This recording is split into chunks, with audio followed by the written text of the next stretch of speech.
সামনে রমজান মাসের রোজা আসছে, রোজা হলো ইবাদত। রোজা রাখার সময় বাবা নামাজ কাজা হয়ে গেলে 2 রাকাতের কাজা 2 রাকাত হবে, 4 রাকাতের কাজা 4 রাকাত হবে।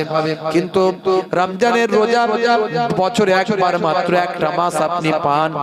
একটা রোজার কাজা কটা আপনাদের জানা আছে? নিশ্চয় আপনারা জানেন। ইচ্ছাকৃত হবে যদি কেউ একটা রোজা ছেড়ে দেয়, তার রিমেডি, তার কাজা হলো ভাই আমার 60টা পর পর রোজা রাখতে হবে। ওই 60টার মধ্যে যদি আবার একটা কাজা হয়, তার রিমেডি, তার কাজা আবার 60টা। অর্থাৎ একটা ফরজ রোজার কাজা সারা জীবন ধরে রাখলে সেই ফরজ রোজাটার মতো সেটা আর হবে না। হে তরুণ যুবকেরা, তাই আল্লাহর হুকুম ফরজ ইবাদত গুলো ছাড়বেন না, নামাজ ছাড়বেন না, রাসূলের সুন্নত তরিকা গুলো ছাড়বেন না, রোজা ছাড়বেন না, আওকাত থাকলে হজ করবেন, যাকাত দেবেন। হে তরুণ যুবকেরা, আমার আল্লাহ 82 জায়গায় নামাজের কথা বলেছেন। সেই নামাজ আপনি ছাড়বেন না। সামান্য অজুহাত দিয়ে যদি নামাজ ছেড়ে দেন, 82 বার আমার আল্লাহ নামাজের কথা বলেছেন। ওয়াকিমুস সালাত ওয়া আতুজ যাকাত ওয়া আরকাউ মা'আর রাকিন। তোমরা নামাজটা কায়েম করো, যাকাতটা প্রদান করো, আর রুকুকারীদের সঙ্গে রুকুটা করো। অর্থাৎ জামাতে নামাজ আদায় করো। নামাজকে বলো না কাজ আছে, কাজকে বলো আমার নামাজ আছে। নামাজ বিনা পরকালে কি জবাব দেবে তুমি প্রভুর কাছে?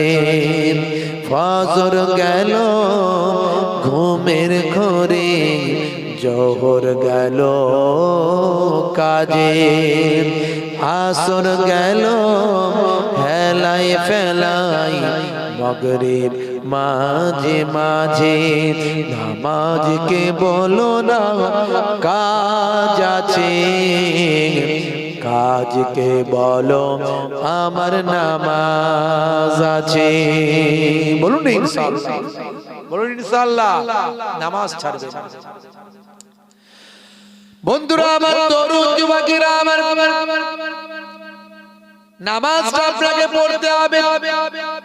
আল্লাহর হুকুমগুলো, ফরজ ইবাদতগুলো আপনি ছাড়বেন না। এই বিষয়ের উপর যদি আলোচনা করা হয়, অনেক আলোচনা। জীবনে জিন্দেগিতে হয়তো নামাজ ছেড়ে দিয়েছেন, রাসূলের সুন্নত ভুলে গেছেন। আজকে গভীর রাত্রিতে আল্লাহর দরবারে প্রতিজ্ঞাবদ্ধ হয়ে যান, নামাজ আমি ছাড়বো না। আজ মারা গেলে কাল 2 দিন হয়ে যাবে, 3 দিন পরে আর কেউ খবর রাখবে না। আপনার আমার রূহটা যদি ভালো হয়, ইবাদত ওয়ালা যদি রূহ হয়, সেটা আল্লাহ নেক বান্দাদের রূহের জায়গায় দেবেন। এই রূহটা জান্নাতের ভিতরে ঘোরাফেরা করবে, জান্নাতের আরাম আয়েশের মধ্যে থাকবে। আর যদি আপনার রূহটা যদি ইবাদত ওয়ালা না হয়, আপনি যদি পাপের মধ্যে জীবন যাপন করেন, এই রূহটাকে আমার আল্লাহ জাহান্নামে পাঠিয়ে দেবেন। জাহান্নামের শাস্তি ভোগ করতে থাকবে। এই রূহটা খারাপ মানুষের রূহের জায়গায় চলে যাবে, সেখানে সে শাস্তি ফিল করতে থাকবে, ভোগ করতে থাকবে। হে তরুণ যুবকেরা, আজ বেঁচে আছেন, কাল 2 দিন হয়ে যাবে, 3 দিন পরে আর কেউ খবর রাখবে না। মারা গেলে 3 দিন পরে কেউ সবাই ভুলে যাবে। জমিনে মাটিটা পোকাতে, মাটিতে পোকাতে আপনার আমার শরীরটাকে খেয়ে ফিনিশ করে দেবে।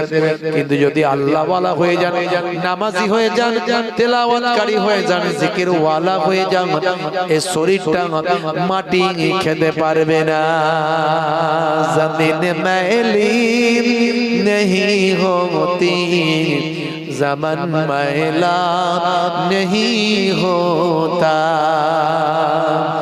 ज़मीन मैली नहीं होती, ज़मन मैला नहीं होता। मोहम्मद के गुलामों का कफन मैला नहीं होता। जोरे হবে না, আর জোরে হবে না। তাহলে নামাজ ইবাদত দিয়ে শরীরটাকে জীবনটাকে সাজিয়ে ফেলতে হবে, জিন্দগিটাকে নামাজ ইবাদত বন্দেগী দিয়ে সাজাতে হবে। বন্ধুরা আমার তরুণ যুবকেরা, হে তরুণ যুবকেরা, হযরতে মুসা কালিমুল্লাহর জামানায় একটুখানি শুনে রেখে দেন, একজন মহিলা হযরতে মুসা কালিমুল্লাহকে এসে বলেন, ও আল্লাহর পয়গম্বর হযরতে মুসা কালিমুল্লাহ, শুনে রেখে দেন হুজুর, আপনার সঙ্গে তো আল্লাহর কালাম হয়, আপনার সঙ্গে তো আল্লাহর কথা হয়, আমার জন্য একটু আপনি দোয়া করুন, আর আমার গুনাহকে আল্লাহ মাফ করবেন একটু বলুন।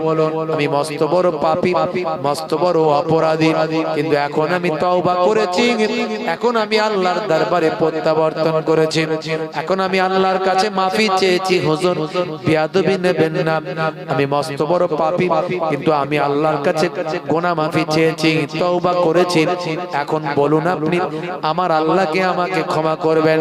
আপনি হলেন পয়গম্বর, আপনি হলেন মুসা কালিমুল্লাহ, আপনি আল্লাহর সঙ্গে কথা বলেন।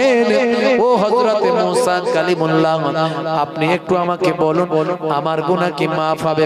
হযরতে মুসা কালিমুল্লাহ বললেন, ও মেয়ে, তুমি কি গুনাহ করেছো একটু শোনাও। এমন সময় মেয়েটি আড়াল থেকে বলল, হুজুর বেয়াদবি নেবেন না, আমি বড় বড় বড় অন্যায় কাজ করে ফেলেছি, আমি জিনা করার মধ্যে লিপ্ত হয়েছিলাম, আমি জিনা করে ফেলেছি। শুধু তাই নয়, জিনা করার কারণে আমার পেটে একটা সন্তান, এই সন্তানটা আসার পর সন্তানটাকেও হত্যা করেছি, বড় অন্যায় কাজ করেছি, আমি অনুভব করতে পেরেছি। এই অন্যায় করার পরে আমার গুনাহ মাফ হবে কি জানি না, আমি তওবা করেছি, ইস্তেগফার করেছি, আমি আল্লাহর কাছে কেঁদেছি, আমি মাফি চেয়েছি, আমার বড় ইচ্ছা, এখন আমি আপনার কাছে জানতে এসেছি হুজুর, এই অন্যায় কাজ করার পরে যে আমি কান্নাকাটি করেছি, তওবা করেছি, আমার আল্লাহ কি আমার গুনাহ মাফ করেছেন? হে তরুণ যুবকেরা, হে আমার বন্ধুরা, হে আমার মুরব্বিয়ানেরা, হযরতে মুসা কালিমুল্লাহ বড় রাগী মানুষ, তিনি রেগে গেলেন, এই মহিলা বেরো এখান থেকে, তুমি আমার সামনে থেকে গেট আউট, এত বড় পাপ কাজ করে আমার সামনে আসার হিম্মত হলো কি করে? তুমি আবার জিজ্ঞাসা করছো আমার গুনাহ মাফ হবে কিনা, জিজ্ঞাসা করছো, বেরো এখান থেকে, আমার সামনে থেকে সরে যাও, তোমার মতো এত বড় পাপী আমি দেখি না বাবা, যাও বেরো এখান থেকে। হযরতে মুসা কালিমুল্লাহ বকাবকি খেয়ে এই মহিলা কাঁদতে কাঁদতে চলে গেল। হে তরুণ যুবকেরা, হে আমার মুরব্বিয়ানেরা, শুনে রেখে দিন বাবা, জেনে রেখে দিন বাবা, এমন সময় হযরতে জিবরাইল ফেরেশতা এসে হাজির হয়ে হযরতে মুসা নবীকে সালাম দিয়ে বলে, ও আল্লাহর পয়গম্বর, ও হযরতে মুসা কালিমুল্লাহ, ওই মহিলাটাকে কেন তাড়িয়ে দিলেন? এমন সময় মুসা কালিমুল্লাহ সব খুলে বললেন। হযরতে ফেরেশতা জিবরাইল আলাইহিস সালাম বললেন, ও নবী মুসা কালিমুল্লাহ, নিশ্চয় মহিলা পাপ কাজ করেছে, অন্যায় কাজ করেছে, কিন্তু এখন সে তওবা করেছে, আল্লাহর পথে ফিরে এসেছে। আচ্ছা বলুন তো দেখি, ও হযরতে মুসা কালিমুল্লাহ, ওই মুসা কালিমুল্লাহ হুজুর, আচ্ছা বলেন তো দেখি, ওই মহিলার থেকে কি আর বড় কোনো পাপী আছে এই দুনিয়ায়? আপনি জানেন এই মহিলার থেকে কি আর কেউ পাপী আছে? আর কে থেকে বড় পাপী থাকতে পারে? এই হলো সবচেয়ে বড় পাপী, এর থেকে আবার পাপ কি বেশি হতে পারে? এমন সময় ফেরেশতা জিবরাইল আলাইহিস সালাম বলেন, ও নবী মুসা কালিমুল্লাহ, এটা তো অবশ্যই পাপী, কিন্তু এর থেকেও বড় পাপী ওই বান্দা, যে বান্দা ইচ্ছাকৃতভাবে নামাজ ত্যাগ করে দিয়েছে, যে বান্দা ইচ্ছাকৃতভাবে নামাজ ত্যাগ করেছে, সে এর থেকেও বড় পাপী। এখন বুকে হাত দিয়ে বলুন, আমরা ইচ্ছাকৃতভাবে নামাজ ছেড়ে দিই তো কি জি? হ্যাঁ, নামাজ ছাড়বে। বন্ধুরা আমার, তরুণ যুবকেরা আমার, হে আমার মুরব্বিয়ানেরা, হে জওয়ান যুবকেরা, শুনে রেখে দিন বাবা, এক সময় হযরতে মুসা কালিমুল্লাহর জামানায় দীর্ঘদিন ধরে পানি হচ্ছে না, খরা হয়ে গেছে, জমিন ফেটে গেছে, গাছগুলো সব হলুদ হয়ে গেছে, দীর্ঘদিন ধরে আসমান থেকে কোনো পানি নাই, মানুষগুলো পানির জন্য হাহাকার করছে, হাহাকার করছে, পশু পাখিগুলো সব মারা যাচ্ছে, হাহাকার করছে, জমিনটা ফেটে টুকরো হয়েছে, গাছপালাগুলো সব হলুদ হয়ে গেছে। মানুষজন হযরতে মুসা কালিমুল্লাহর কাছে এসে বলে, হুজুর আল্লাহর কাছে দরখাস্ত করুন, দোয়া চান। হযরতে মুসা কালিমুল্লাহ ওই সমস্ত নামাজি বান্দাদের নিয়ে ময়দানে গেলেন, ইস্তেসকার নামাজটা আদা করলেন। মনে রাখবেন, শুধু আমাদের নবীর জামানায় নামাজ আছে এটা নয়, সমস্ত নবীদের জামানাতেই নামাজ ছিল, ভালো করে মনে রাখবেন। তবে আমাদের নবীর সময় এখন যে স্টাইলে 5 ওয়াক্ত নামাজ হয় এই রকম পদ্ধতিতে নামাজ ছিল না, কিন্তু নামাজ ছিল বাবা সমস্ত নবীদের আমলে নামাজ ছিল। এই জন্য পৃথিবীর প্রথম একটা মসজিদ ছিল, সেই মসজিদটার নাম হলো মসজিদুল হারাম অর্থাৎ কাবা শরীফ। তারপরে 40 বছর পর আরেকটা মসজিদ আল্লাহ কায়েম করালেন ফেরেশতাদের দিয়ে, সেই মসজিদটার নাম হলো মসজিদুল আকসা। ভাই আমার দোস্ত আমার, কাবা শরীফের চত্বরে বান্দা যদি 1 রাকাত নামাজ পড়ে 1 লক্ষ রাকাত নামাজের সওয়াব। মসজিদুন নববী শরীফে মদিনার বিখ্যাত মসজিদে যদি বান্দা 1 রাকাত নামাজ পড়ে 50,000 রাকাত নামাজের সওয়াব। আর বাইতুল মুকাদ্দাস মসজিদুল আকসায় যদি বান্দা 1 রাকাত নামাজ পড়ে আমার আল্লাহ ওই বান্দা বান্দির নামাজ আমলে 25,000 রাকাত নামাজে সওয়াব দিয়ে থাকে। জোরে হবে না? আর জোরে হবে না? মুসা কালিমুল্লাহর কাছে লোকগুলো এসে বলে, হুজুর একটু পানির জন্য একটু ব্যবস্থা করতে হবে। হযরত মুসা কালিমুল্লাহ সেই জামানাতে তো নামাজ ছিল, তাই তো পৃথিবীর প্রথম মসজিদ মসজিদুল হারাম, পৃথিবীর প্রথম মসজিদ মসজিদুল হারাম। যদি সিজদা না থাকবে তো মসজিদ কেন হবে? সিজদা যদি না থাকবে মসজিদ কেন হবে? মসজিদ কথাটা সাজেদা, সিন জা জিম দাল, সিন জিম দাল, সাজেদা থেকে সিজদা, অর্থাৎ যেখানে সিজদা করা হয় কপাল ঠোকা হয় সেই জায়গা তাকে সাজেদা, সিজদা থেকে এসেছে, যেটা এসেছে মসজিদ যেখানে সিজদা করা হয়। এইজন্য আল্লাহ কোরআন মাজিদে বলেছেন, সুবহানাল্লাযী আসরা বিআবদিহি লাইলান মিনাল মসজিদিল হারাম ইলাল মসজিদিল আকসা। এই যে মসজিদে হারাম অর্থাৎ কাবা ঘরের কথা আল্লাহ কোরআনে উল্লেখ করেছেন। মসজিদে হারাম অর্থাৎ ভাই আমার কাবা ঘর, আর মসজিদুল আকসা হলো বাইতুল মুকাদ্দাস জেরুজালেম। বুঝতে পারছেন? বাইতুল মুকাদ্দাস। হে তরুণ যুবকেরা, যেমন নামাজ ছিল আগে, সমস্ত নবীদের জামানায় যেমন নামাজ ছিল, সমস্ত নবীদের জামানাতেই তেমন রোজা ছিল। তাই কোরআন মাজিদে আল্লাহ বললেন, ইয়া আইয়ুহাল্লাযীনা আমানু কুতিবা আলাইকুমুস সিয়াম কামা কুতিবা আলাল্লাযীনা মিন ক্বাবলিকুম লাআল্লাকুম তাত্তাকুন। হে বিশ্বাসী বান্দারা, তোমাদের উপর রমজানের রোজা ফরজ করা হয়েছে, যেমন তোমাদের পূর্ববর্তীদের উপরেও ফরজ করা হয়েছিল। অর্থাৎ মুসা নবীর জামানায় রোজা ছিল, ঈসা নবীর জামানায় রোজা ছিল, দাউদ নবীর জামানায় রোজা ছিল, হযরতে মুসা ভায়াত হযরতে ইব্রাহিম নবীর জামানায় রোজা ছিল। তাহলে নামাজ এবং রোজা এমন একটা ইবাদত যা প্রত্যেকটা নবী আলাইহিমুস সালামদের জামানাতে নামাজ রোজা ছিল। কিন্তু দুর্ভাগ্য এখন মানুষ নামাজ পড়ে না, রোজা রাখে না। বন্ধুরা আমার, তরুণ যুবকেরা আমার, হযরতে মুসা কালিমুল্লাহ বললেন, চলো একটু ইস্তেসকার নামাজ পড়ি, ময়দানে গিয়ে একটু নামাজটা পড়ে নি।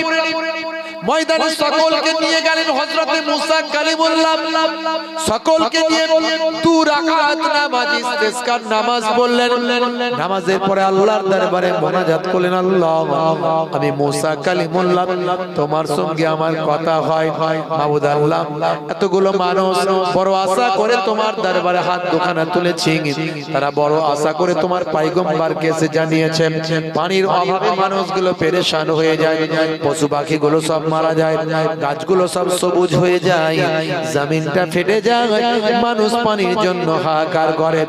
আমার মাবুদ আল্লাহ, তুমি একটু পানি দান করো। যত মুসা কালিমুল্লাহ পানির জন্য দোয়া চাই, তত আকাশের রোদের তাপ, সূর্যের তাপ আরো বেশি বেড়ে যায়।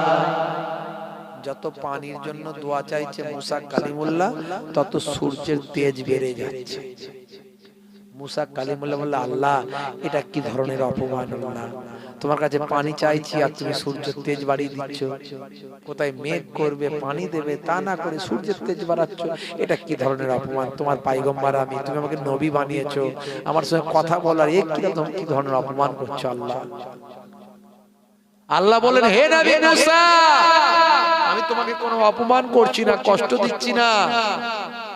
তোমার এই ভিড়েতে, এই যে নামাজের লাইনেতে এমন এক ব্যক্তি আছে যে জীবনে 40টা বছরে আমাকে একবারও আল্লাহ বলে ডাকেনি, আমার ইবাদত করেনি কোনোদিন, সেও আজকে ঠেলাই পড়ে তোমার লাইনে ঢুকেছে। আর ওই লোক আছে বলে আমি আল্লাহ পানি দিচ্ছি না, আর রাগান্বিত হয়ে তুমি পানি চাইছো, আমি রৌদ্রের তাপ বাড়াচ্ছি। বুঝতে পারছেন কথা? এত দোয়া চাইছে হুজুর, দোয়া কবুল হয় না, কি করে হবে? ভেজাল তো ঢুকে আছে। কথা ঠিক না বল? হ্যাঁ। হে তরুণ যুবকেরা, হযরত মুসা কালিমুল্লাহ উঠে দাঁড়িয়ে বললেন, কে আছো বাবা? এই হাজার হাজার মানুষের ভিতরে জীবনে 40টা বছর আল্লাহর ইবাদত করনি, কোনদিন এমন কে আছো বাবা?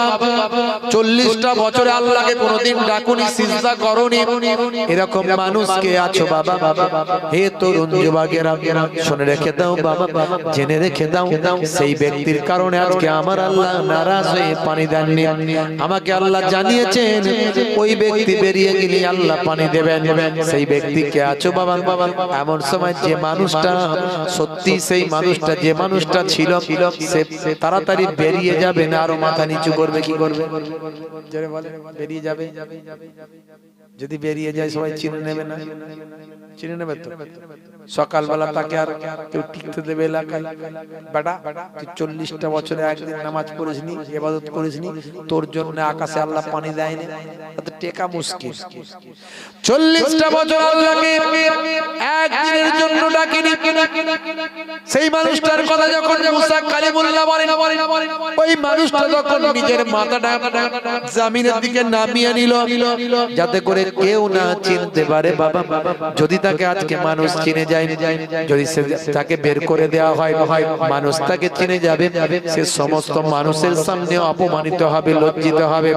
তাই সেই মানুষটা, যে মানুষটা মুসা কালিমুল্লাহ যাকে বের হতে বলছেন, সেই মানুষটা না বের হয়ে মাথাটা জমিনে নামিয়ে দিয়েছেন।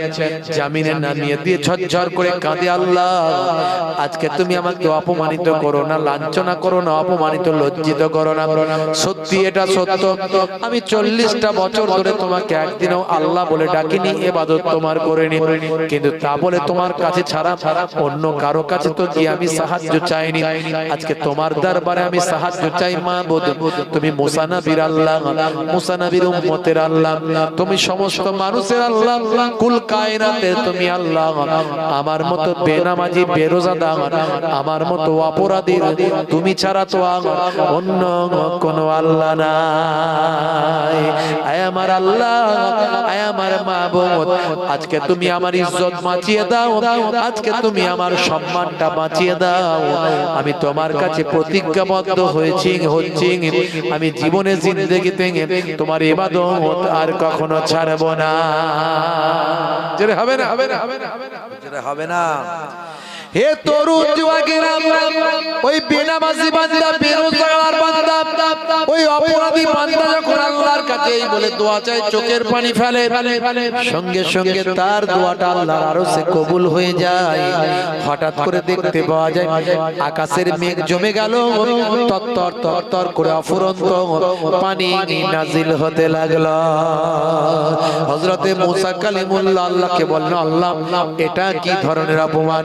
তুমি বললে একজন ব্যক্তি আছে যে জীবনে 40টা বছর ইবাদত করেনি,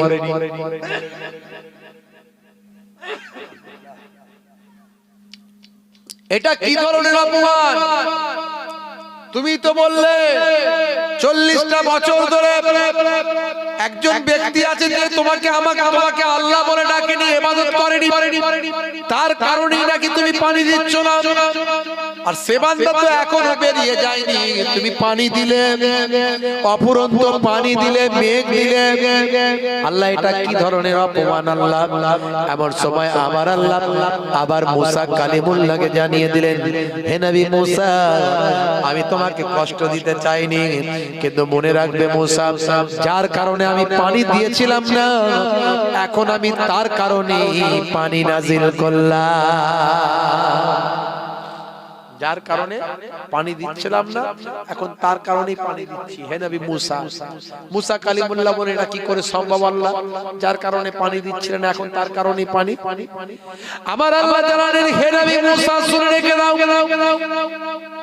ওই বান্দা আমার কাছে তওবা করেছে, তাওবাতান নাসুহা করেছে, অন্তর থেকে তওবা করেছে, আমার কাছে ফিরে এসেছে, সে নিজের ইজ্জত সম্মানকে বাঁচানোর জন্য আমার কাছে দোয়া চেয়েছে, আমি আল্লাহ তার দোয়া কবুল করে নিয়েছি, তার তওবাকে কবুল করে আমি আল্লাহ অফুরন্ত পানি দিয়েছি, আর তার ইজ্জতকে আমি বাঁচিয়ে দিয়েছি। যদি সে সবার মধ্যে থেকে বেরিয়ে যেত, লোকের কাছে অসম্মান হতো, মানুষের কাছে লজ্জিত হতো, হাজার হাজার মানুষ তাকে চিনতে পারত, আমি কারো কাছে তার পরিচিত হতে দিইনি, তাকে কারো কাছে লজ্জিত হতে দিইনি। সে অন্তর দিয়ে আমার কাছে কেঁদেছে, আমি আল্লাহ তার দোয়া কবুল করেছি, তার তওবাকে কবুল করে অফুরন্ত পানি নাজিল করেছি। অর্থাৎ যার কারণে আমি পানি দিচ্ছিলাম না, এখন আমি তার কারণে আমি আল্লাহ পানি নাজিল করেছি। হযরতে মুসা কালিমুল্লাহ বললেন, আল্লাহ তাহলে ওই মানুষটা কি আমাকে একটু দেখিয়ে দিন। আমার আল্লাহ বললেন, হে নবী মুসা, আমি তাকে তোমার সঙ্গে দেখা করাবো না, কারণ তার পরিচয় আছে, তার সম্মান আছে, তোমার সামনে যদি সে লজ্জিত হয়, তাই তোমার সামনে আমি লজ্জিত করব না, কোন মানুষের সামনেও তাকে লজ্জিত করব না। এটা একান্ত বান্দা এবং আল্লাহর ব্যাপার। কোন বান্দা যখন আমার কাছে নিজের ইজ্জতকে গোপন করতে চায়, আমি আল্লাহ তাকে বেইজ্জত করি না, কারো মানুষের কোন মানুষের কাছে তাকে অসম্মান আমি করি না। হে নবী মুসা কালিমুল্লাহ, তোমার সামনে আমি তাকে পরিচয় করাবো না, কারণ সে তোমার সামনে লজ্জাবোধ করবে। আমি আল্লাহ আমার কাছে তার গোপনীয়তা রাখতে চেয়েছে, আমি আল্লাহ তার ইজ্জতকে গোপন করে দিয়েছি। জোরে হবে না, জোরে হবে না। তাহলে রহমান, আল্লাহ রহমান, আল্লাহ রহিম, আল্লাহ দয়ালু মেহেরবান। যে যা আমরা অন্যায় করি না কেন, যা করেছি তওবা করে ফিরে আসতে। হে তরুণ যুবকেরা, আমার আল্লাহ বলছেন, বান্দারে তোদেরকে আমি পৃথিবীর জমিনে ইবাদতের জন্য পাঠিয়েছি। মা খালাকাতুল জিন্না ওয়াল ইনসা ইল্লা লিয়াবুদুন, আমি জিন জাতি এবং মনুষ্য জাতিকে আমার ইবাদতের জন্য পাঠিয়েছি। ওরে বান্দারে, তোরা এখনো ইবাদত করিস নি বান্দা, এখনো আমার পথে ফিরে আসিসনি, আর দেরি করিস না বান্দা, সময় বড্ড কম। কুল্লু নাফসিন যায়কাতুল মাউত, প্রত্যেক প্রাণী মাত্রই মৃত্যুর আস্বাদ গ্রহণ করবে, মরতে তোকে হবে রে বান্দা। অর্থাৎ মৃত্যুর জন্য কি তৈরি হলি? ইজা জা আজালহুম লা ইস্তাখিরুনা সাআতান ওয়া লা ইস্তাকদিমুন, মৃত্যুর যে সময় নির্ধারণ হয়েছে ওরে বান্দা, সেই সময়ের একটু এদিক ওদিক করা হবে না। যে সময় যে ওয়াক্ত তোমার জন্য নির্ধারণ করা হয়েছে, সেই ওয়াক্ত পরিবর্তন হবে না। তবে হ্যাঁ, আত-তাকদীরু লা ইয়ারুদ্দু ইল্লা বিদ-দুআ, তাকদীর পরিবর্তন হয় না হলে দোয়ার দ্বারাই হতে পারে। আমি নামাজের পাড়িতে আমার আল্লাহ জানিয়ে দিচ্ছেন, ওয়াস্তাঈনু বিস-সাবরি ওয়াস-সালাহ, বান্দা তোরা আমার কাছে সাহায্য প্রার্থনা কর ধৈর্য এবং নামাজের মাধ্যমে। যদি কিছু আল্লাহর কাছে চাইতে হয়, নামাজের পাড়িতে চান, হে আমার আল্লাহ আমার হায়াত দারাজ করে দাও, আমার শরীরকে সুস্থ রেখে দাও, আমার কাজে কারবারে উন্নতি দাও, আমার স্ত্রী ছেলে মেয়ে আলা ওলাদের হায়াত দারাজ করে দাও, পিতা মাতা যারা হায়াতে আছেন হায়াত দাও, যারা কবরে গেছেন কবরটা গোলাপ ফুলের বাগান বানিয়ে দাও। সিজদায় পড়ে পড়ে আল্লাহর দরবারে যদি বলা হয়, আমার আল্লাহ আপনার তাকদীরটা পরিবর্তন করে দিতে পারেন। হে বান্দা, শুনে রেখে দাও, আর বেশি সময় না, আইনামা তাকুনু ইউদ্রিকুমুল মাউত ওয়ালাউ কুনতুম ফি বুরুজিম মুশাইয়াদা বান্দা মৃত্যুর হাত থেকে যেখানেই পলায়ন করো না কেন সুদীর্ঘ গম্বুজের ভিতর মজবুত কেল্লার ভিতর আত্মগোপন করো বান্দা তুমি মৃত্যুর হাত থেকে যেখানেই পালাতে চাও ভেলোর যাও চেন্নাই যাও ম্যাড্রাস যাও তুমি যেখানেই যাও হসপিটাল যাও এনআরএস যাও পিজি যাও ভাই আমার দোস্ত আমার যত বড় বড় নার্সিং হোমে যাও মৃত্যুর হাত থেকে যেখানেই পলায়ন করতে চাও না কেন মওতটা যদি আমি আল্লাহ লিখে রাখি কোথাও পালিয়ে গিয়ে লাভ হবে না ওরে বান্দারে সুম্মা ইলাইহি তুরজাউন তোমাদেরকে আমি আল্লাহ আমার কাছে ফিরতে হবে সুতরাং বান্দা নামাজ ছেড়ে দিও না ইবাদত ভুলে যেও না আমি আল্লাহকে ভয় করো সচ্চা মুসলমান হয়ে যাও সচ্চা মুসলমান না হয়ে মরো না ওয়ালা তামুতুন্না ইল্লা ওয়া আনতুম মুসলিমুন ততক্ষণ পর্যন্ত মরো না যতক্ষণ না সচ্চা মুসলমান না হয়ে যাও সচ্চা মুসলমান হতে গেলে আল্লাহকে ভয় করো আল্লাহর হুকুমগুলোকে মানো আল্লাহর নির্দেশগুলোকে মানো আল্লাহর নিষেধগুলোকে ছেড়ে নাও নবীর সুন্নতের তাবেদারি করে নাও আল্লাহকে ভয় করো সচ্চা মুসলমান তুমি হয়ে যাবে তোমার বুকে রাখো আল্লাহরই ভয় আসবে না কোনো দিন কোনো পরাজয় আসবে না কোনো দিন কোনো পরাজয় বলুন না সুবহানাল্লাহ জোরে হবে না একটু জোরে হবে না হারাম হালাল জেনে সরল সত্য মেনে নিষিদ্ধ সব ছেড়ে উঠুক জীবন বেড়ে যাবে তুমি জান্নাতে যাওয়া ছিল স্বপ্ন তোমার তোমার বুকে রাখো আল্লাহরই ভয় আসবে না কোনো দিন কোনো পরাজয় আসবে না কোনো দিন কোনো পরাজয় বলুন না ইনশাআল্লাহ জোরে হবে না ইনশাআল্লাহ ভাইরা আমার ওয়াজ বুঝে যাচ্ছে কিনা জানি না রাত হয়েছে তো ঘুম পেয়ে গেছে কথা ঠিক না ভুল কি জি ছেড়ে দে মা কেঁদে বাঁচি হ্যাঁ তাড়াতাড়ি বাড়ি পালাতে পারলে হয় ভাই কি বিপদে পড়েছি না ঘরকা না ঘাটকা না ভালো করে শুনতে পাচ্ছি না মনে ঘরেও যেতে পারছি চলে গেল লোকে বলবে ছেড়ে দিয়ে বেরিয়ে গেলি কি কথা ঠিক না ভুল গাড়ি ছেড়ে দিয়ে বেরিয়ে গেলি এই তাবারুক বসে খাবে মাশাআল্লাহ প্যাকেট নিয়ে যাবে ছেলেরা সব প্যাকেট রেডি করে ফেলে হে তরুণ যুবকেরা খুবই সংক্ষেপ করে বলবো লম্বা চওড়া নয় আমার আল্লাহ বললেন বান্দারে ফিরে আয় আমার দরবারে ফিরে আয় আমার ইবাদত ভুলে যাস না বান্দা রাসূলের সুন্নাত ছেড়ে দিস না বান্দা ওরে বান্দারে শুনে রেখে দে জেনে রেখে দে তোদেরকে তো আমার দরবারে প্রত্যাবর্তন করতে হবে ফিরে আসতে হবে তোরা আমার দরবারে ফিরে আসবি কি কৈফিয়ত দিবি কি জবাব দিবি বান্দা নামাজ ছেড়ে দিস না নামাজটা পড় ওয়াকিমুস সালাত ওয়া আতুজ যাকাত ওয়া আরকাউ মা'আর রাকিন তোমরা সালাতটা কায়েম করো যাকাতটা প্রদান করো আর রুকুকারীদের সঙ্গে রুকুটা করো অর্থাৎ জামাতে নামাজটা আদা করো এ তরুণ যুবকেরা যে বান্দা নামাজ পড়বে ইন্না সালাতা তানহা আনিল ফাহশাই ওয়াল মুনকার নিশ্চয় নামাজ তোমাকে ওয়াসিলাতা অন্যায় থেকে দূরে সরিয়ে দেবে তুমি যদি নামাজি হয়ে যাও বান্দা তুমি সুদখোর হতে পারবে না তুমি নামাজি হলে জেনাখোর হতে পারবে না তুমি নামাজি হলে মাতাল হতে পারবে না তুমি নামাজি হলে ইফটিজিং করতে পারবে না তুমি নামাজি হলে তুমি ছেলের বিয়েতে মোটা পণ নিতে পারবে না তোমার নামাজ তোমাকে বাধা দেবে তোমার দাড়ি তোমাকে বাধা দেবে হে তরুণ যুবকেরা হে আমার মুরব্বিয়ানেরা শুনে রেখে দিন বাবা জেনে রেখে দিন বাবা আমার আল্লাহ তাই কোরআন মাজিদে 82 বার নামাজের কথা বলেছেন বান্দা তুমি এখনো নামাজ পড়োনি আজকের জান্নাতের বাগানে আছো আমার আল্লাহ বলছেন বান্দারে চিন্তা করিস না ইয়া আইয়ুহাল্লাযীনা আমানু তুবু ইলাল্লাহি তাওবাতান নাসুহা বান্দা তোরা আমি আল্লাহর দরবারে ফিরে আই, আমার কাছে তওবা কর অন্তর থেকে। যদি অন্তর থেকে তোরা তওবা করিস, আমি আল্লাহ কথা দিলাম তোমার জীবনে জিন্দেগির গুনাহগুলো আমি ক্ষমা করে দেব। লা তাকনাতু মির রাহমাতিল্লাহ। বান্দা আমার রহমত থেকে নিরাশ হয়ে যায়, আল্লাহর দরবারে ফিরে আসো, তওবা করো। আল্লাহ তোমাকে ডাকার মতো ডাকতে পারি না, তোমার ইবাদত 5 ওয়াক্ত নামাজটা পড়তে পারি না। কাজা হলে কাজা পড়ো, কাজা হলে কাজা পড়ো। দাঁড়িয়ে পড়তে কষ্ট হয়, বসে বসে মাটিতে বসে নামাজ পড়ো, মাটিতে বসে নামাজ পড়ো। অনেকে চেয়ারে নামাজ পড়ে, চেয়ারে পড়বেন না।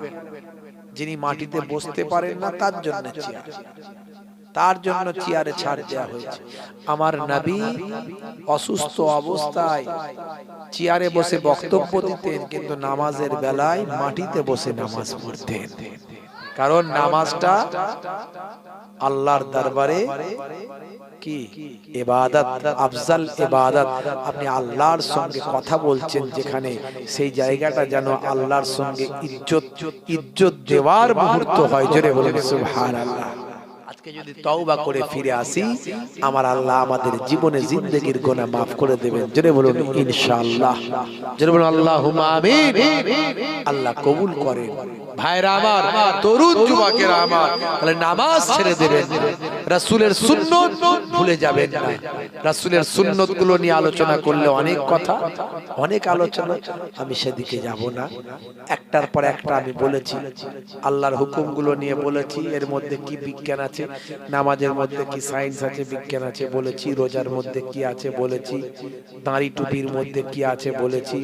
ডান দিকে কাত হয়ে ঘুমানোর মধ্যে হ্যাচ্চ করে আলহামদুলিল্লাহ বলার মধ্যে কি সায়েন্স আছে, সব বলেছি। অনেক আলোচনা, ইন্টারনেটে সার্চ করলে 20-25 হাজার বক্তব্য আছে।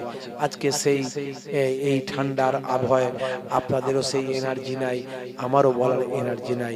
বাপেরা আমার, তরুণ যুবকেরা আমার, আমি আপনাদের কাছে অনুরোধ করব, ফিরে আসুন আল্লাহর পথে, আল্লাহর পথে ফিরে আসুন। বেনামাজি হবেন না, রাসূলের সুন্নাত ছেড়ে দেবেন না। আস্তে পিস্তে মুসিবত আমাদের ঘিরে রেখেছে। সারা পৃথিবীর দিকে তাকিয়ে দেখুন, মুসলমান আজকে লাঞ্ছিত, বঞ্চিত, অপমানিত হচ্ছে। তার কারণ হলো মুসলমান আল্লাহ ভুলেছে, নবীর সুন্নাত ভুলে গেছে। আজকে দেখুন বাপজি আমার, আর যারা দ্বীনের পথে আছে, আমার আল্লাহর গায়েবী মাদদ তাদের উপরে আছে। ভাইরা আমার, তরুণ যুবকেরা আমার, যারা আল্লাহর নবীর সুন্নতের পথে আছে, তাদের উপর আল্লাহর গায়েবী মাদদ তাদের উপরে আছে। আমি আপনাদের অনুরোধ করব, নবীর সুন্নত ভুলে যাবেন না, আল্লাহর দ্বীন ছেড়ে দেবেন না। তওবা করে আল্লাহর পথে ফিরে আসুন, রাসূলের সুন্নতটাকে আঁকড়ে ধরুন। আমার মায়েরা, বোনেরা, আপনারা 5 ওয়াক্ত নামাজটা পড়ুন, বছরে 1 মাস রমজানের রোজাটা রাখুন, আর স্বামীর দেখাশোনা করুন, খেদমত করুন, আর একটু পর্দা হিফাজতের মধ্যে থাকুন। এই 4টে কাজ যদি ভালো করে মায়েরা করতে পারেন, আমার আল্লাহ 8টা জান্নাতের দরজা খুলে দেবেন। জোরে বলেন সুবহানাল্লাহ। জোরে হবে না সুবহানাল্লাহ? ভাইরা আমার, তরুণ যুবকেরা আমার, মুরব্বিয়ানেরা আমার, কালেমা জিকির লা ইলাহা ইল্লাল্লাহ।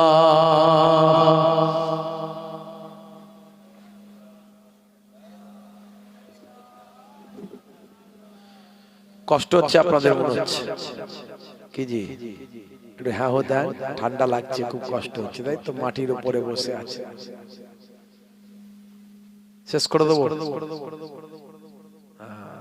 বেশিরভাগ মানুষ চুপ করে আছে, তার মানে হুজুর ছেড়ে দিলেই ভালো হয়। কথা ঠিক না ভুল? লম্বা চওড়া নয়, বেশি দীর্ঘ সময় নয়, আখেরি মোনাজাত করব। বাপেরা আমার, একবার মুহাব্বতের সঙ্গে দরুদ শরীফ, আল্লাহুম্মা সাল্লি আলা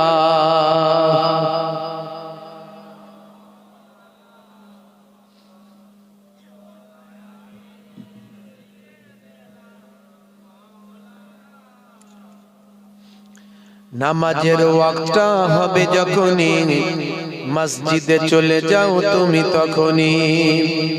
নামাজের ওয়াক্তটা হবে যখনই মসজিদে চলে যাও তুমি তখনই। নামাজের ওয়াক্তটা হবে যখনই মসজিদে চলে যাও তুমি তখনই। ছাড়ো এবার ছাড়ো ছাড়ো এবার ছাড়ো এবার ছাড়ো এই কাজ তোমারই। ছাড়ো এবার ছাড়ো ছাড়ো এবার ছাড়ো এবার ছাড়ো এই কাজ তোমারই। নামাজের ওয়াক্তটা হবে যখনই মসজিদে চলে যাও তুমি তখনই।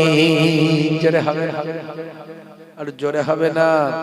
তোমার বাঁচা আর তোমার মরা লেখেন মোর প্রভু আমারি। নামাজের ওয়াক্তটা হবে যখনই মসজিদে চলে যাও তুমি তখনই। নামাজের ওয়াক্তটা হবে যখনই মসজিদে চলে যাও তুমি তখনই। ফজরের সময় ঘুমিয়ে থাকি জোহরে কি দেব কাজে ফাঁকি। বলে না হুজুর ফজর বেলা কোনটা দিয়ে আজান হয় আর বেরিয়ে যায় বুঝতেই পারি না, টের পাই না।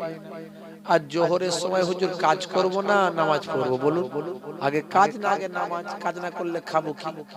আসর আর মাগরিব হুজুর একটু মাইন্ডটা ফ্রেশ করি, একটু বাজার দিকে যাই, একটু তাস খেলি, একটুখানি ক্যারাম খেলি, একটুখানি লুডো খেলি, একটুখানি ওই তাস খেলতে খেলতে জুয়া খেলি, একটু টিভি ওই 26 ইঞ্চি টিভি চায়ের দোকানে বসে বসে ফাটাকে একটু গুপগাপ গুপগা ঢিসুম ঢিসুম এইসব একটু মাইন্ডটা ফ্রেশ করি হুজুর। বুঝতেই পারছেন তো কি করবো বলুন, সারাদিন খাটাখাটনি করা শরীর।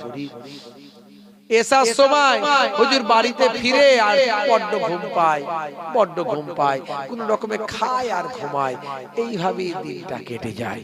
আল্লাহ বলছেন হবে না, এসব কোনো বাহানা আমার কাছে চলবে না। ফজরের সময় ঘুমিয়ে থাকি জোহরে কি দেব কাজে ফাঁকি। ফজরের সময় ঘুমিয়ে থাকি জোহরে কি দেব কাজে ফাঁকি। রাখো এসব রাখো রাখো এসব রাখো এসব রাখো কথা তোমারি। রাখো এসব রাখো রাখো এসব রাখো এসব রাখো কথা তোমারি। আসর আর মাগরিব হেলা করি দোকানার আড্ডায় সময়টা দিন। আসর আর মাগরিব হেলা করি দোকানার আড্ডায় সময়টা দিন। মরলে তোমাকে যেতে হবে মাটির নিচে ঘর তোমারি। নামাজের ওয়াক্তটা হবে যখনই মসজিদে চলে যাও তুমি তখনই। নামাজের ওয়াক্তটা হবে যখনই মসজিদে চলে যাও তুমি তখনই। কথা ঠিক না ভুল বলেন? বলুন ইনশাআল্লাহ, বলুন ইনশাআল্লাহ। এসার সময় ঘুমিয়ে পড়ি শরীরটা ক্লান্ত মেলিয়ে দিন। এসার সময় ঘুমিয়ে পড়ি শরীরটা ক্লান্ত মেলিয়ে দিন। না না এসব বলো না, এসব বলো না, এসব বলো না বান্দা তুমি। না না এসব বলো না, এসব বলো না, এসব বলো না বান্দা তুমি। রুটি রুজি দিচ্ছে যিনি জীবন মরণের মালিক তিনি। রুজি রুটি দেওয়ার মালিককে যেতে পারেন কে? হ্যাঁ, কারবারটা করেছেন খদ্দেরকে আনানোর মালিককে। খদ্দেরের মনে মহাব্বত যদি না আল্লাহ দেন আপনার দোকানে সে উঠবে? উঠবে না। চাষটা করেছেন, ফসলটা ফলানোর চেষ্টা করেছেন, ফসলটা দেওয়ার মালিককে আল্লাহ। যদি অনাবৃষ্টি দেন, অতিবৃষ্টি দেন, শিলাবৃষ্টি দেন, হাইব্রিড পোকা যদি ফসলে লেগে যায়, স্প্রেতে কাজ হচ্ছে না, কি কাজ কি হবে তাহলে? হ্যাঁ, আমি এখানে আমার কলমে তাই এখানে লিখেছি, রুটি রুজি দিচ্ছে যিনি জীবন মরণের মালিক তিনি। রুটি রুজি দিচ্ছে যিনি জীবন মরণের মালিক তিনি। তোমায় আমায় জীবন দিয়ে ভালো রেখেছেন প্রভু আমারি। নামাজের ওয়াক্তটা হবে যখনই মসজিদে চলে যাও তুমি তখনই। নামাজের ওয়াক্তটা হবে যখনই মসজিদে চলে যাও তুমি তখনই। বলুন না ইনশাআল্লাহ, বলুন ইনশাআল্লাহ। নামাজ ছেড়ে দেবেন। অনেক ইবাদত আছে, অনেক আলোচনা আছে, অনেক সুন্নতের বয়ান আছে, অনেক ওয়াকিয়া আছে, ঘটনা আছে। আমি বেশি কথাই গেলাম না, একটুখানি নামাজের উপর মরতে আমাদের হবে একটু ইহসাস দেওয়ার চেষ্টা করলাম। ভাইরা আমার, তরুণ যুবকেরা আমার, নামাজি যদি আপনি হয়ে যান, আল্লাহর কোরআন বলছে নামাজ তোমাকে পাপ অন্যায় থেকে দূরে সরিয়ে দেবে, অপরাধ থেকে দূরে সরিয়ে দেবে। আপনি যদি নামাজি হয়ে যান, অশ্লীলতা অন্যায় থেকে আপনি সরে যাবেন। আপনি আর মাতাল হতে পারবেন না, সুদখোর হতে পারবেন না, জেনাখোর হতে পারবেন না, ভাই আমার অপরাধী হতে পারবেন না। দুটো জিনিস করুন, 5 ওয়াক্ত নামাজটা পড়ুন, মুখের দাড়িটা রাখুন। দাড়িটা ছোট হলেও রাখুন, বড় হলেও রাখুন, ছোট হলেও রাখুন। একান্ত রাখছেন না, ছোট রাখুন। বিরাট কোহলি দাড়ি রেখেছে, লজ্জা পায়নি। হরভজন সিং রেখেছে, লজ্জা পায়নি। লিওনেল মেসি রেখেছে, লজ্জা পায়নি। আপনার কিসের লজ্জা? পৃথিবী বিখ্যাত বিখ্যাত সেলিব্রিটি হাসিম আমলা, বিখ্যাত ক্রিকেটার, তিনি মুখে বড় নারী, সুন্নতি নারী রেখেছেন। মঈন আলী খান বড় সুন্নতি নারী রেখেছেন। জুনায়েদ জামশেদ বড় সুন্নতি নারী রেখেছেন। আসিফ খান রাকিব বড় সুন্নতি নারী রেখেছেন।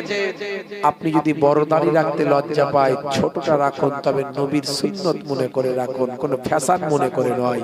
এই অবস্থায় যদি আপনার মৃত্যু হয়ে যায়, যদি মারা যান, কবরে দেওয়ার পরে মুনকার নাকির ফেরেশতা যখন বলবে মান রব্বুকা, দেখতে পাবে মুখে দাড়ির দেখা, হতে পারে ওই দাড়িটাই হবে নাজাতের জারিয়া। নামাজ ছাড়বেন না। সুন্নত গুলোর মধ্যে সবচেয়ে বড় সুন্নত মুখের দাড়িটা রাখবেন, কাটবেন না। এই দুটো জিনিস করুন, জীবন বদলে যাবে। বাকি সুন্নত ইবাদত গুলো অটোমেটিক আস্তে আস্তে চলে আসবে। যাই হোক, বাপজি আমার জন্য দোয়া রাখবেন, আমি আপনাদের জন্য দোয়া রাখবো। ঘড়িতে প্রায় কিছু কম বেশি 1:30 বেজে গেছে, শেষ করতে করতে 1:45 হয়ে যাবে। আর আলোচনা লম্বা করব না। যারা আশেপাশে আছেন আখেরি মোনাজাতে চলে আসেন। কমিটির ভাইদেরকে বলবো তাবারুক নিয়ে এসে দোয়া শুরু করতে।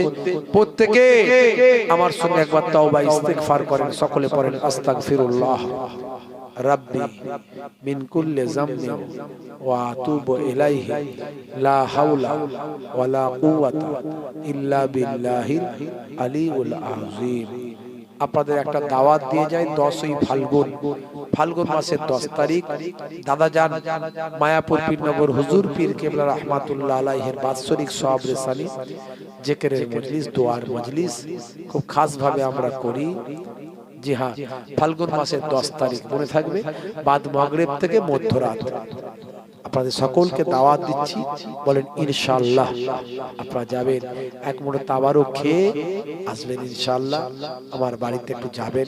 ফাল্গুন মাসের 10 তারিখ মায়াপুর পীরনগর হুজুর পীর কেবলা, যাকে জিন্দা পীর বলা হতো, জিন্দা ওলি বলা হতো, হুজুরের রুহানি দোয়া নেক ফাইজ আল্লাহ নসিব করবেন। আর আমার নানা বাড়ির ইসালে সব ফুরফুরা শরীফ, নানা বাড়ির ইসালে সব 21, 22, 23 ফাল্গুন আপনারা যান, নিশ্চয় যাবেন। ওখানে গিয়ে যদি প্রয়োজন মনে করেন আমাকে ফোন করবেন, দেখা সাক্ষাৎ হবে। আমি থাকি অবশ্য ওখানে ইনশাআল্লাহ, নানা বাড়িতেও থাকি মাশাআল্লাহ। ভাইরা আমার 10ই ফাল্গুন আমার বাড়িতে যেতে বললাম, বলুন ইনশাআল্লাহ। ফাল্গুন মাসের কত তারিখ বললাম? 10 তারিখ মনে রাখবেন। আমার কামরুল ভাইরা ইনশাআল্লাহ আশা করি যাবেন, ওনারা সব আপনারাও যাবেন। প্রত্যেকে 3 বার সূরা ফাতিহা, আলহামদুলিল্লাহ শরীফ, 3 বার সূরা ইখলাস, কুল হুয়াল্লাহ শরীফ, 3 বার দরুদ শরীফ পাক তেলাওয়াত করেন, আখেরি মোনাজাত করা হবে।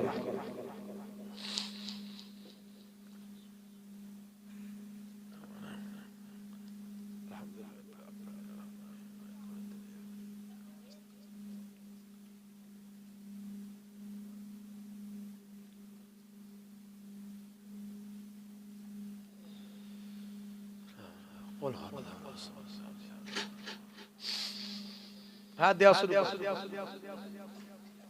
করুন।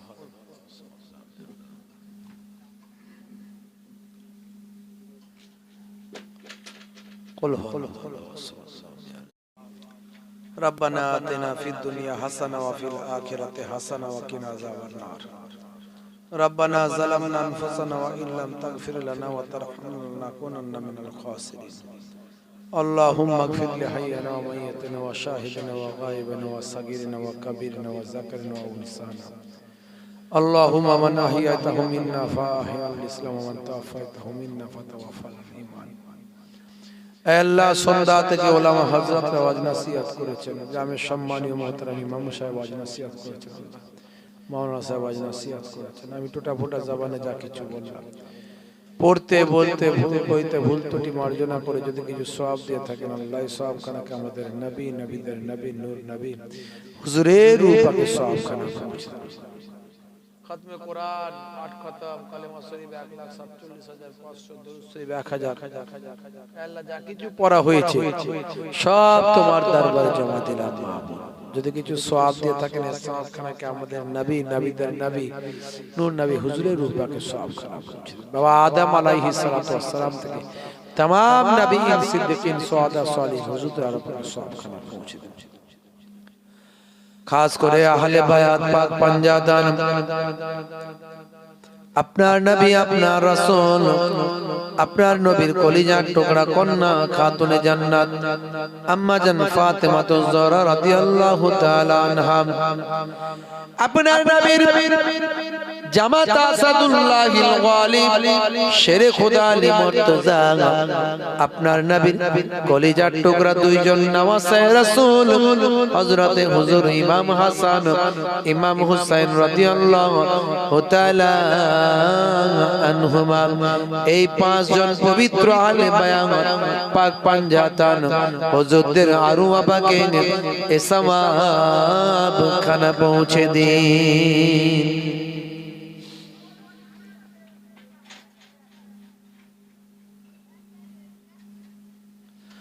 खास करे सौंप करने के बारियां दिया मक्का शरीफ मदीना शरीफ जन्नतुल बाकी जन्नतुल मुअल्लाइन तमाम सहाबाए किराम ताबीन तब ताबीन अइम्मा किराम मुस्ताहिदीन मुहद्दिसिन मुफस्सिरिन हुज्जाज किराम हुफ्फाज किराम आबिदीन जाकिरीन सालिहीन बंदा बंदीদের রূপকে সওয়াব খানা পৌঁছে দিন खास करे सवाब खाना के बारियां दिए ওলিদের বাদশাহ ওলিদের নেতা হুজুর হযরত গাউসে আজম বাবা বরপীর আব্দুল কাদের জিলানী আল বাগদাদি হযরত খাজা গরিব নওয়াজ মাইনুদ্দিন চিশতি আজমিরি সঞ্জারি রহমাতুল্লাহ খাজা বাকিবুল্লাহ বুয়ালি কালান্দার সানাউল্লাহ পানিপতি আহমদ শাহ সুলতান শাহ হাজী আলী শাহ মাওলা আলী শাহ ফাতিহ আলী ওয়াইসি হুজুরদের আরওয়া পাকে এ सवाब खाना पहुँचे दी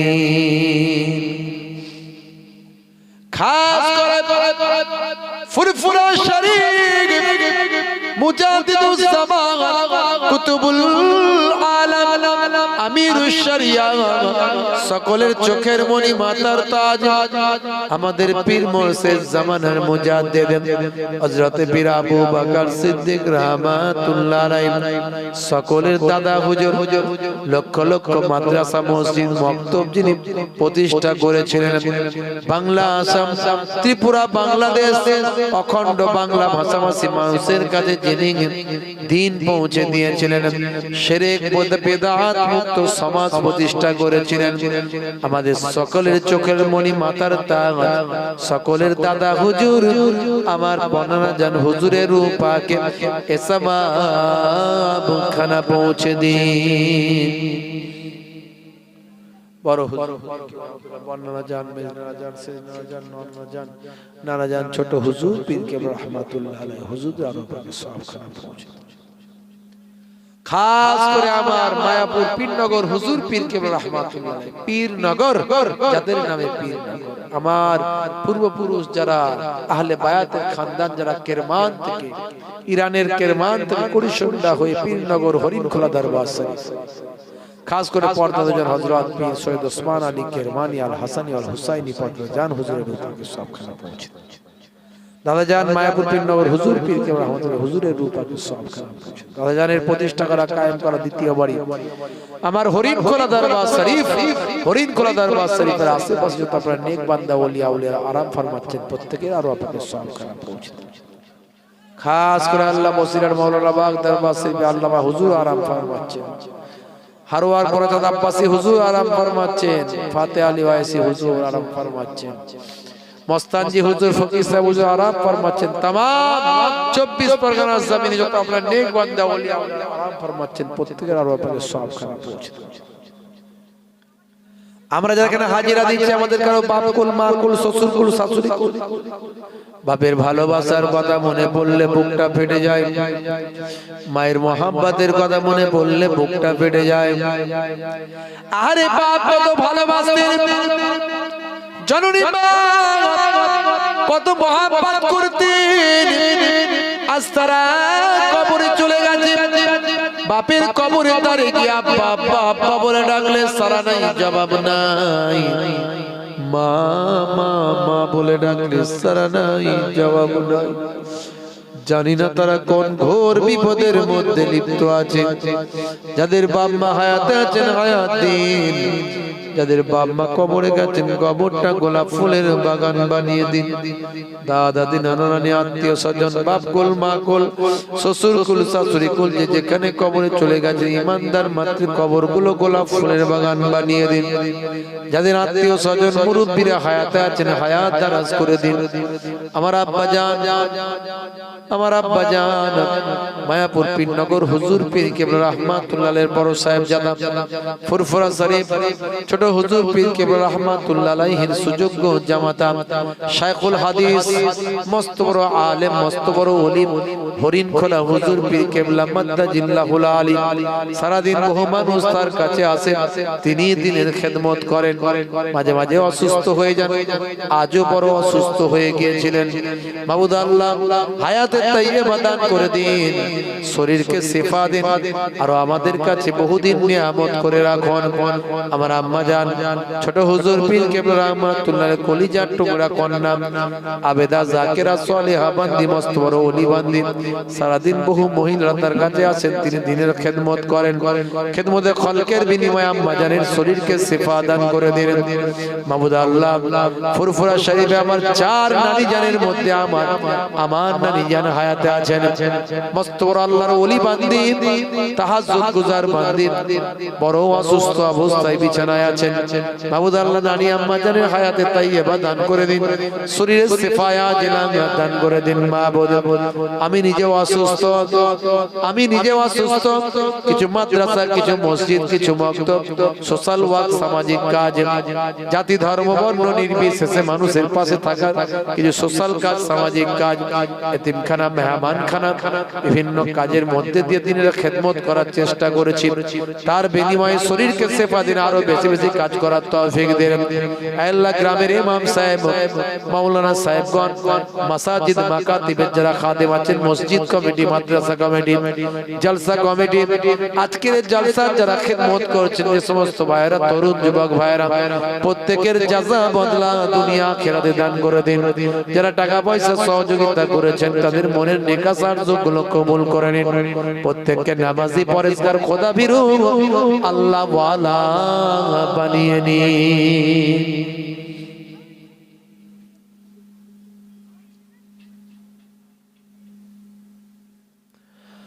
শেষ দুয়া মরতে আমাদের হবে মৃত্যু ছাড়া কেউ রেহাই পাইনি আর পাবো না মওতটা যখন আমাদের দেবেন রাস্তাঘাটে পড়ে যেন মওতটা না হয় অ্যাক্সিডেন্ট মওত দেবেন না হঠাৎ মৃত্যু দেবেন না ক্যান্সার টিউমার প্যারালাইসিসে মওতটা যেন না হয় বেইজ্জতের মওত দেবেন না কুকুর শুকুরের মতো রাস্তার ধারে মরে না পড়ে থাকে মওতটা যখন আমাদের দেবেন যেন রমজান মাস হয় জুম্মার দিন হয় রোজা রাখা অবস্থায় পাক কালেমা শরীফ পড়তে পড়তে আপনার নবীর চাঁদ মুখখানা দেখতে দেখতে আমাদের মওতটা নসিব করে দিন। আমিন আমিন আমিন আমিন বিল্লাহ ইলাহা ইল্লাল্লাহ লা ইলাহা ইল্লাল্লাহ লা ইলাহা ইল্লাল্লাহ মুহাম্মাদুর রাসূলুল্লাহ সাল্লাল্লাহু আলাইহি ওয়াসাল্লাম। প্রত্যেককে মহব্বতের সালাম দিয়ে আসসালামু আলাইকুম। আপনারা একবার আমাকে সালাম দেন। ওয়া আলাইকুম আসসালাম ওয়া রাহমাতুল্লাহি ওয়া বারাকাতুহু। আপনাদের